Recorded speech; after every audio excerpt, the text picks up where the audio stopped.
Thomas here with Much Props, going to give you another how-to video. This time we are once again building something from the world of Fortnite.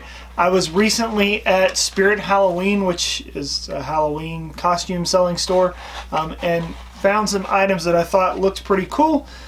This one was called the Ice Raider mask, and this is a crowbar made out of foam and a little piece of wire. I'm going to show you how to make a crowbar out of PVC. I'm going to show you how to modify this or use the template that I include down in the description to make your very own wild card mask from Fortnite. Let's get to building.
And we are finished. Here is the end result. Overall, pretty pleased with the way they turned out. Obviously, if you don't want to go buy a mask from Spirit Halloween, you could easily use the template down in the description. It's very few pieces to make, and do it yourself. This, how it's made on this video, is not adjustable. So size it to your head when building it. That way that it fits snugly. Crowbar was pretty simple. It literally took me 30 to 45 minutes per crowbar to make. So you could definitely do this. I didn't paint anything over the Plasti Dip, so it is just Plasti Dip black. You could obviously paint something else over the top of it. Maybe some Rust-Oleum hammered spray paint would give this a good finish, but yeah. Maybe you'll try and make one of these masks or crowbars yourself and impress your friends with your wildcard building skills. So much so that you build them, put them on, and people think you're about to rob somewhere. Be careful about that. Cosplay carefully. Maybe you'll get some. Yay! And inevitably they're going to ask you, how'd you make that? You can give them one of these. Tell them, much props. I guess I gotta slide this on. And attack!